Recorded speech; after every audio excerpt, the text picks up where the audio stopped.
What's up, everybody? This is Cool Dude, and I know it took quite a while to get to this, but I am finally gonna do a tier list of the Cuphead DLC bosses. It's finally out. Well, actually, it's been out for a long time, but, you know, I have really bad time with uploading, so late. But anyway, so I'm finally getting around to this. I'm gonna be doing the enjoyability of them for now, like my favorite Cuphead bosses tier list. And by the way, just a heads up, if you've missed the other favorite Cuphead bosses tier list, which I highly doubt any of you have, but in case you have, a link in the description below to watch that video to get more, information about how I'm doing this ranking. I mean, I'm going to go over it a little bit, but go watch that video for more details. And this is the list as it was last time. Also, yes, I can already hear you guys saying, no, I am not doing the stupid built-in camera thing because I am not professional. I'm not in this for the subscribers. I am not in this to become a famous YouTuber. I'm not in this for the money. I'm doing this because I like making videos, and I like doing stuff like this. So if you have a problem with the way I'm setting this up, then you could just get out, alright?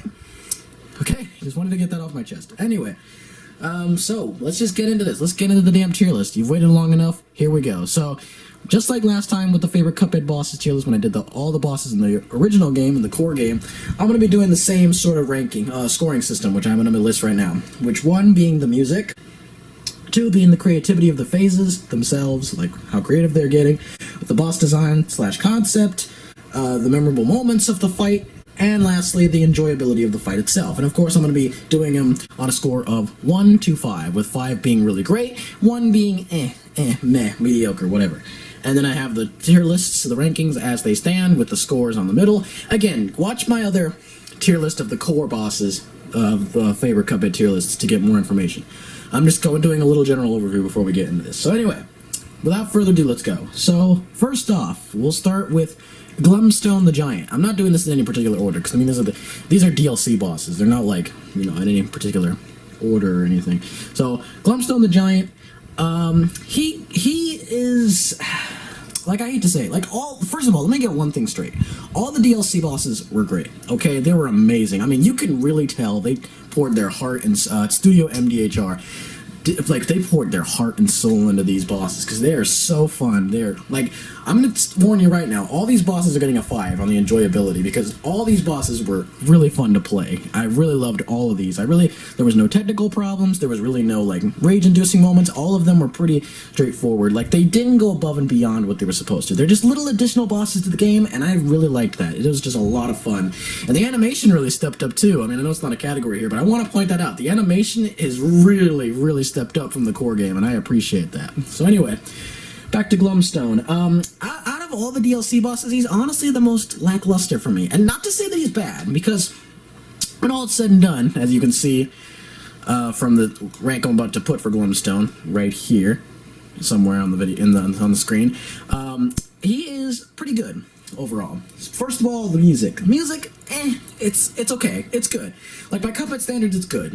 There's not a single boss in the game that has bad music. Let me just get that straight. Some are better than others, and I like listening to them more than others. And again, my opinion, okay? Just, it's cool. If you have a different opinion, that's great. Love it. But let's just share it in a respectful way, okay? Sorry, I haven't made a video in a hot minute, so... Anyway, so Glumstone, Music 3, yeah, it's really good. It's pretty good, but it's not the best. And it's not really that memorable to me, anyway. The creativity of the phases, I also feel is a bit lacking in this. Aside from the ending phase, I really liked that when we go inside his stomach and you fight his bowels. That was pretty fun. And then you have to dodge his, innards, which is all, acid, whatever. And it's really good. I liked that part.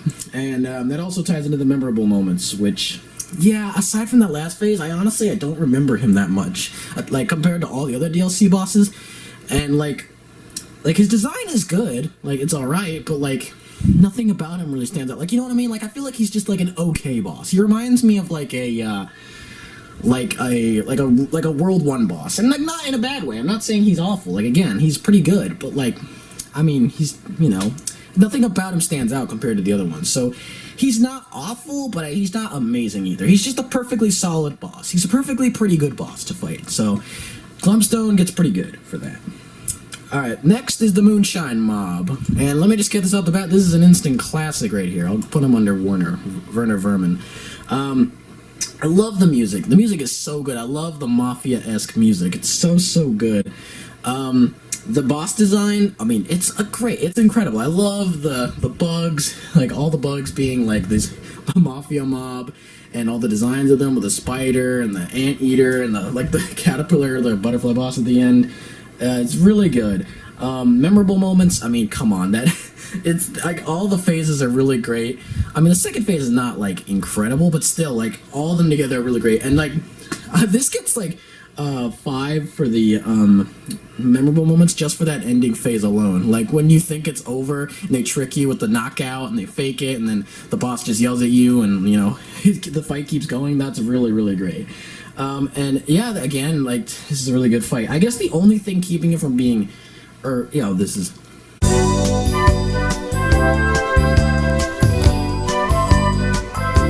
I guess the only thing keeping this from being like a perfect 25 out of 25 is the creativity of the phases. Like, I like them, okay? This is really creative, like all the different, you know, like things. But like the second phase, I feel like there could have been more there. I feel like there could have been more. Like the actual attacks themselves, I mean, like all of them could have been a little bit more there. But still, regardless, this is a great boss. This is an amazing, amazing boss. Love it a lot. I love it a lot. So, yeah, Moonshine Mob gets a goat. I'm sorry, I said instant classic before. I'm a fucking idiot. But anyway, they get goat because it was great. Next is Esther Winchester. Hope I'm saying his name right. He is also goated right here. He's also goated. The music, not my favorite out of all of them, but I do love the Western spin on it. That's probably the only thing keeping it again from being a 25 out of 25. I mean, creativity of the phases. I mean, when he slowly turns into the meat can at the end, that's pretty funny, and I was not expecting that at all. The boss design, I mean, that's a really good design. Like, he starts off with like a Wally Warbles kind of look when he's stuck in the saloon, and then he breaks out and he has this really cool like Western outfit, get up, and then of course like he turns into the meat sausages, and like that's really funny. Memorable moments, I mean, again, we've gone over that with the meat transformation, and yeah, this one, he was really great. He was fun. I really, really liked them. There's one thing I could say for all the DLC bosses, regardless of where I put them, they added something really fresh and new to this game. Really, really fresh, really good. Next is Howling Aces. I put them at Instant Classic. First off, the music. I love the music. It is so catchy. It's really, really good. I love the music. Creativity of the phases. I mean, in my honest opinion, I think it's really, really creative with the dogs and all that. But I think some of the attacks could be a little bit more out there, I guess. But, I mean, boss design, really, really good. Really great. Love the design of some of the ships and all the dogs themselves, of course. I think the only thing weighing this down for me is this fight, again, like Glumstone, is not super, super memorable, aside from that final phase. Like, when it turns you over and you have to play in, like, a weird sort of upside-down sort of way, like, that's really, really good. I really, really appreciated that. But, like, aside from that, this boss isn't super, super memorable, but again, like, it's not bad. It's really good. I feel like this is a better version of Glumstone. But again, not that Glumstone's bad, but still, like, Howling Ace is a really fun boss, really great, really fun, really creative, and yeah, this is, it was quite the fun time, that one. Mortimer Freeze, he also gets Instant Classic, but on the lower end of the spectrum here. I think, the only thing weighing Mortimer down is the design of the boss and the memorable moments. Again, like, it's not that he's bad. Like, I remember him turning into the snowflake and whatnot, and the snowman and all that, some of the attacks. But I think, like, he could have been a lot more, like, out there, you know? Like, he's an ice wizard, you know? So I feel like they could have given him a lot more to work with in this fight. I feel like they could have given him more. Not that he isn't, like, a fun boss. Again, all these DLC bosses are great. It's such a fun time. But I just think that he definitely could have been more out there in terms of just, in comparison to all the other ones. I feel like he's a lot more tame. But that's just me, obviously. But music, again, like, not my personal favorite. It's a bit weaker than some of the other ones, but still, good music, solid music. And, I mean, even though I don't think that it didn't go as, like, quite as memorably creative as I wanted it to, but still was pretty creative in terms of what he does to you in the actual fight itself. So no complaints there. So Mortimer Freeze gets an Instant Classic. He's not like the best, but he's still a pretty good one. Pretty good fight overall. The King's Gauntlet. Now, I don't know why, but for some reason this tier list, they have all 5 of these, like, instead of just having them in one. And some people might not consider these bosses, but, I mean, they're in the game, and they're kind of in a bossy sort of format, so whatever, I'll count them. And, yeah, these get GOAT right up near the front. I'll just put them all, like, sort of right here. And I'll tell you why, because, first off, the music is catchy as hell. I love the royal upbeat music. It's super, super, like, it gets in your head. I love that.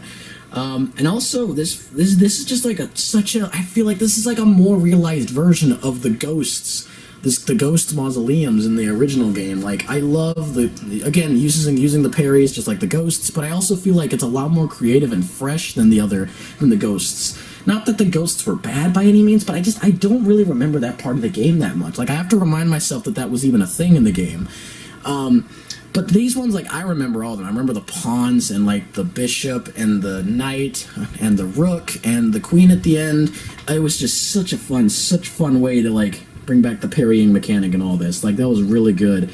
Again, creativity of the phases, like, I mean, it doesn't really apply to this because they're not really phases, but, like, they're divided into sections. But, like, yeah, all of them are really creative in how they utilize the chess pieces. And, like, this is just such a memorable part of the DLC. I loved this. So, like, yeah, King's Gauntlet, perfect 25 out of 25. I loved this part of the DLC. It's one of my favorite new additions to the game. It was just such a fun part. So, yeah, King's Gauntlet was great. Absolutely great. Next, the Devil and the Angel. This is the secret boss. And it's amazing. I'd say it's amazing.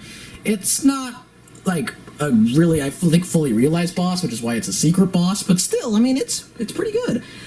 Music, I like the music in this. I like that it's not really as upbeat or cheery or, like, really, like, over the top or, like, sort of, like, bouncy as some of the other music in this game, some of the other boss themes. It's a lot more, like, creepy and eerie and a lot more silent and a lot more, like, I don't know, it's just such a different sounding theme, and I like that about the music.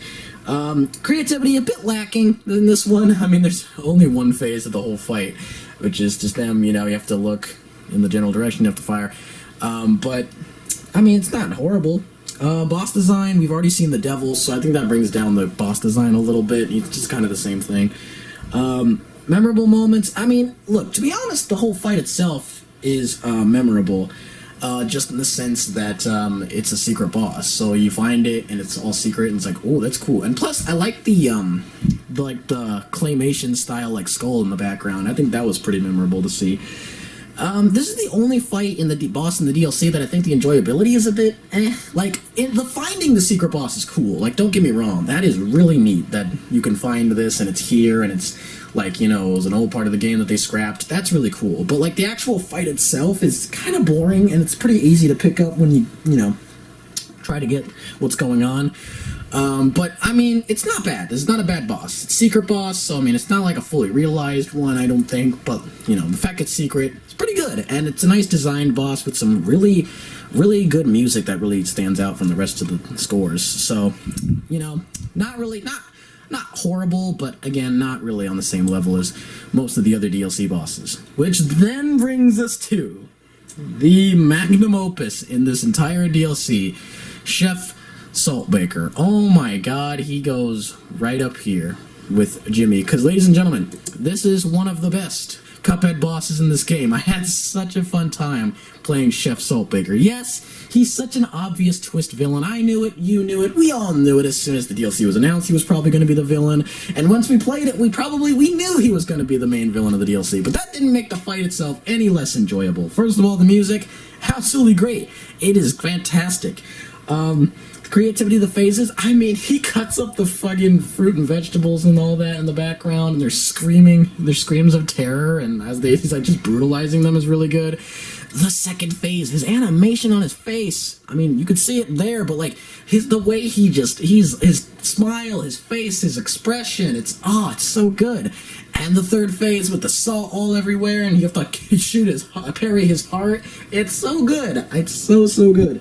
The boss design, I mean, Chef Saltbaker is a really good design. I really liked his design when I saw it. It was really, really creative. It's like such a Cuphead style, like, designed boss. It just gave me such King Dice vibes, with chef the salt for his head, and like he uses it sort of as this chef hat, and then like the rest of his body. Like it's just such a cool design.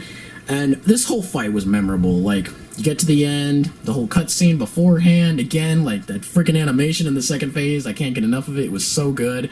And just the overall, the animations in this one are really memorable. But Chef Saltbaker is GOAT in this game. In terms of his boss, he's really good. He might not be as good of a villain as King Dice or even the Devil, but his fight, oh my god, his fight, the animation, the music, just everything is so good about it. It was so good. So anyway, that is my official ranking of the DLC bosses in terms of enjoyability. Yes, I know. First of all, this video was all over the place, and I apologize for that. This was a long time coming. I've had a lot of, personal shit in the background. I'm not getting into it right now, but, like, it's been a long time since I've done one of these videos, and I really missed this. I'm not gonna lie. I really missed this. So I hope you guys enjoyed this. And let me know what you guys thought of the DLC bosses, please. Like, I know this is just my opinion, I get it, but we could all share our opinions in a respectful manner. We don't have to be, all jerks about it. So let me know what you thought of the bosses. Let me know what rankings you agree with, what you disagree with, and whatnot. I'd love to hear your thoughts about the DLC. I'd love to hear it. And like, regardless of what you think about some of the bosses and what you think about rankings, no, I don't think any of us can really, say that the DLC was bad. Like, this was a fun DLC. This was really good. All the stuff that it added, which, by the way, I will probably make a tier list of that, of all the new power-ups, because I did another thing like that with the shots and all that stuff in another video, which I'll put a link in the description to that as well if you want to watch it. I might do that, and I'm going to do a difficulty tier list of all the bosses, like, in terms of, normal difficulty and then expert mode, because I feel like that really needs an update from the other ones, because there's a lot of them in there that's really changed over the time, so I think that deserves an update. Well, anyway, so thank you guys for sticking around. Hope you guys enjoyed. Thank you guys for being really patient. I mean, you guys, probably. But anyway, just again, thank you guys so much for the patience. You guys are awesome. Thank you guys for the continued support.